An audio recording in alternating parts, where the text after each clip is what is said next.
guys, it's me Aishni Jain.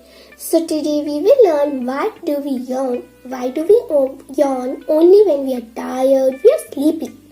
So we yawn to boost up our energy, and energy comes from breathing. So we breathe in as much as oxygen we can immediately to boost up our energy. How do we do that? When we just open our mouth wide, we just grasp all the oxygen possible, and the oxygen reaches our lungs, hearts, our circulatory system works, and then the carbon dioxide is released out. So it boosts up our energy. But you might have a question that when the yawning has boosted up our energy, why do we sleep after yawning? It is just that it has boosted up your energy, not filled in your energy.